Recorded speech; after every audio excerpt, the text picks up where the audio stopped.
What's up, guys? Welcome to Daily Dose of Reddit. This is your host, Zach, and today's subreddit is r/EntitledParents. This story's called Entitled Mother Accuses Me of Being Transgender Before Attempting to Poison Her Son. Been lurking here for a while and finally decided to post this story. Just a heads up, it was a few months ago, so I'll be paraphrasing, and I'm on mobile, so sorry if I messed up. Obligatory background information about me and the setting. I'm a roughly 6 foot tall man who had a condition called gynecomastia when this occurred. Essentially, I had an abnormally large growth of breast tissue beneath my right nipple. I've since had surgery to have this growth removed, but this was about a week or two before the surgery. Also, I never skip leg day, and the uniform for Chick-fil-A consists of very tight black pants. Fun. So I work in the dining room at a Chick-fil-A. I started to finance a trip I wanted to take, and the job and pay were good, so I stuck with it. This particular Saturday evening, I was working a 5 to 10 shift. It was pretty packed since there was a big football game that night for the local high school. Lots of parents and teens about my age were coming in and out in huge groups. Around 7:45, most of the kids had gone to the game and it had mostly slowed down. The drive-thru was still packed, but inside everything was good. Until a kid threw up in the playground tube slide. No, this was not the entitled parents kid. Both this kid and his parents were very nice and cooperative. So, as one of the 3 dining room workers on that night, me and one of my coworkers grabbed a huge package of body fluid cleanup kits and headed into the nearly airtight playground. We evacuated all the kids out through the other entrance and started cleaning up the puke. The third held down the fort outside the play area, which we clearly marked with signs stating that it was closed for cleaning. Me and my coworker were chatting about life and school while we cleaned, and we had gotten pretty much everything solid out of the slide by about 8:30, which is when she had to clock out. At this point, this entitled parent came into the restaurant with 2 kids no more than 6 or 7 years old. You know how this goes. Here's the cast.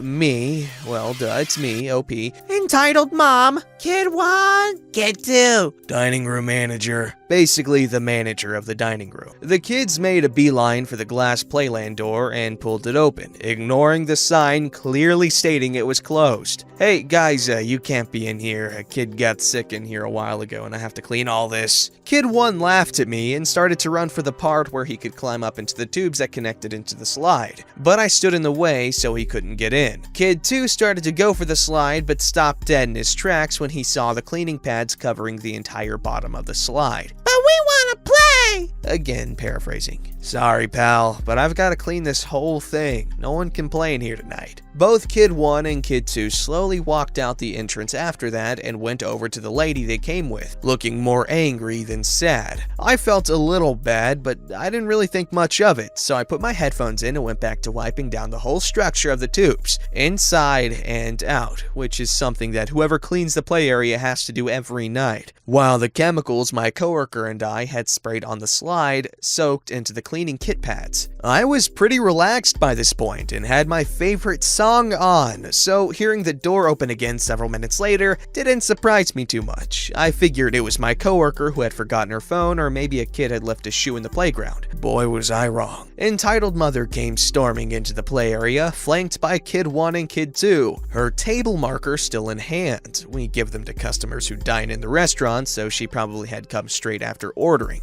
in hindsight. What do you think you're doing? I paused my song and took my headphones out and wrapped them around my neck, since I didn't think this would be a long discussion. I'm cleaning the play area. A kid threw up in the slide earlier, so I'm just cleaning the rest while the chemicals set in, ma'am. Well, you'll have to do it later. My son and his friend want to play in here now. They won't mess it up. Now, I should point this out. The playland being airtight meant the chemical smell was very strong inside the playground tubes that kids crawl in, and I had to wear a mask when I was up there cleaning to prevent myself from choking. And I'm 17, going on 18. God knows what could happen to little kids.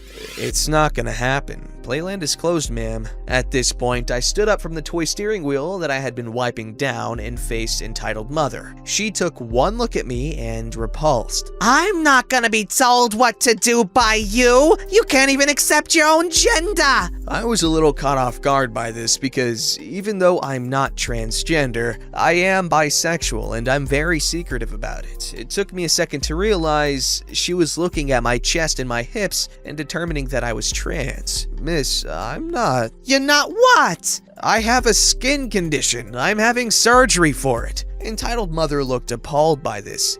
And you're gonna mutilate yourself. I snapped a little at this. I had been cleaning up a kid's puke for half an hour, and I had surgery in a week, so I think it was a little justified. Ma'am, leave Playland now. I don't think this would have worked if I wasn't 2 inches taller than her and about 20 pounds heavier. She screeched at me that she'd be speaking to my manager and stormed out of the playground, practically dragging a terrified Kid 1 and Kid 2 behind her. Fortunately, the playground being airtight also holds in a lot of sound. Even though there's a glass window between the playground and the dining room, most of the guests were sitting on the other side of the restaurant. About 5 minutes of cleaning and another use of cleaning spray later, Dangerous Radish, or dining room manager, came in and asked me what happened. I told her that someone came in and I told them to leave, but I didn't do anything besides raise my voice. She smiled and briefly told me about how the woman claimed I hurled slurs at her and her children, but she knew me better than that. I thanked her for having my back and went back to work wiping the glass windows down. I wish I could say that was the end of it, but it isn't. Entitled mother, Kid 1 and Kid 2 took a table that gave them a perfect view of the playground through the glass window, despite one of my coworkers in front of house, cash register peeps, asking them to sit on the other side so they could clean the floors near the playground. Eventually, I had cleaned the slide, so I picked up the garbage bags from the body fluid cleanup kits. Those things really have everything you need. 10 out of 10 would clean again. And put all the body fluid kit rags and sanitizer wipes in one, then toss that bag into a bigger bag along with one pair of gloves and tied off that big bag with a new pair. I then took the bag to the dumpster myself, mostly to get a breath of fresh air due to how strong the chemicals had gotten inside the play area tubes. I got back about 5 minutes later to find entitled mother eating a chicken sandwich at her table while Kid 1 and Kid 2 were running inside the play area. I ran inside to find Kid 2 coughing inside the tubes while Kid 1 was on the floor yelling something in the slide. I thought Kid 2 was in trouble, so I took my shoes off, grabbed a mask, and climbed into the tubes myself. It took only a second to find Kid 2, since the tubes didn't extend very much, and when I did, I put the mask on him and told him to come with me back down the way he came up, since the slide might still have been dirty. He came quite eagerly. He was a pretty good kid all in all. I rushed Kid 1 and Kid 2 out of the playground, put my shoes back on, and followed them quickly. Entitled mother let me have it at that point. Heavily paraphrased, she said, How can you interrupt them? They're just kids having fun, you devil! Me, completely out of fornication under consent of the kings to give, my pleasure, ma'am. I then went to the back, got a lemonade, and asked manager if she could lock the playland to make sure no one else went in for the night. Usually we don't do that, but she made an exception this time, much to entitled mother's horror. In the end, neither Kid 1 or Kid 2 inhaled too many chemical fumes, and they left pretty happy from what I could tell. Entitled mother got her #1 deluxe with extra pickles, no cheese, and superfood side. I got a donut because the store owner is a god amongst men and brought in donuts from a local bakery as a reward for us doing so well that night. At the end of the year, this incident was in November, but still this was a bonus. The store did so well financially that we hit symbol of success, which means our sales went up 18% in the last year. I've got a few more entitled parent stories.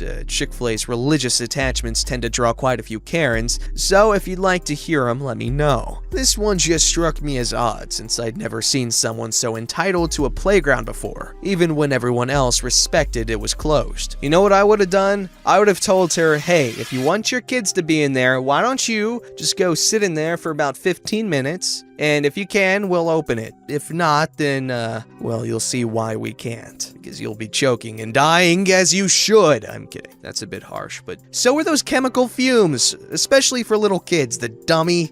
This story's called Entitled Mother Goes Off Because My Wife, 25, female, and I, 30, male, spend our own money on things we need. Hey guys, first time poster here. A bit of background. I moved out of home when I was 18. I am now 30 and married, living with my wife. Since I left home 12 years ago, I have worked full-time, including 10 years service in the military. I am completely independent from my parents and have been the entire time. I've never relied on or asked them for anything. I have two sisters who still live at home. They both work casual and study. They are both shocking with money, constantly going overseas on holidays or to concerts and festivals with friends, just blowing every cent they earn. Their choice though, good on them. Me, I've been on one overseas holiday for my honeymoon, but that's it. I save money every week and always have. I have fun too, I just make sure that if I can help it, I don't go backwards. Yet for some reason, Entitled Mother is always on my back about money. Not my sisters, just me. Whenever I spend anything, it's a big deal. She also has this big thing about my wife not earning enough. She works full-time and makes a decent salary, just not quite what mine is. It doesn't matter. We're a team and my wife is amazing. She does a lot for us in so many other aspects of our life. Sounds like an excuse. I'm kidding. Entitled Mother is always saying that my wife is just playing me for my money, and one of these days she will even take half, which she apparently hasn't earned. Well, that's all BS. My wife and I have a great marriage. She's an amazing woman, and even if she did become unhappy and want to leave, she would absolutely deserve half, as income is only a small part of what someone brings to a marriage, and my wife is an absolute star. Honestly, I think it just makes Entitled Mother mad that we don't need her. So anyway, the story. Recently, there was a large hailstorm in my city. There was widespread damage. Thousands of vehicles were destroyed, including my wife's car. Luckily, the car was insured, and after a couple of weeks, we received a decent payout. Although my wife loved her car, we did see this as a bit of a blessing in disguise, as we had an old personal loan outstanding as well as a credit card with a little owing also. The plan was to completely pay off both of these, close the accounts, and with what was left,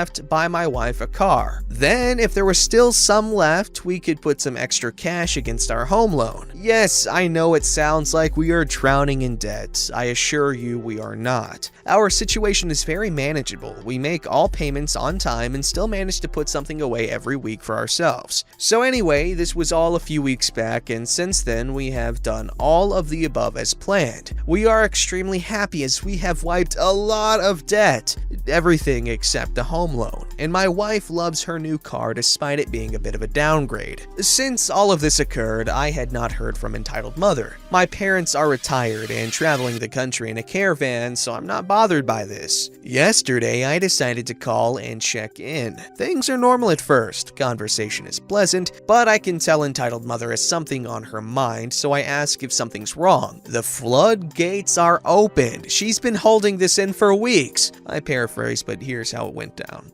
I'll tell you what's wrong. Your wife's spending $35,000 Australian dollars on a car when you have a home loan to think about. Your wife is manipulative and selfish, and you are a gutless pushover. She will send you broke, and your father and I won't be there to pick up the pieces. Whoa, what the hell? Okay, first of all, why on earth do you think we spent that on a car? Where would you have even plucked that number from? Reminder, I haven't spoken to Entitled Mother in weeks. As far as I knew, she had no idea we had bought the car yet. Your sister showed me your wife's Snapchat story. There was a photo of the car with the price in the window, so don't freaking lie to me. Well, that photo was taken before we even spoke with a dealer. The price in the window was $32,000, not $35,000, and that was the original price. There was a sale on dropping it $6,000, and I was able to talk them down further $3,000. On top of all that, my mother-in-law gave my wife some of her nan's inheritance to go towards it. Entitled Mother, casually moving past the part where she was wrong and cruel for no reason. Well, then tell me what you paid for it. You know what? No, I don't owe you an explanation, and after the way you just attacked me, you won't get one.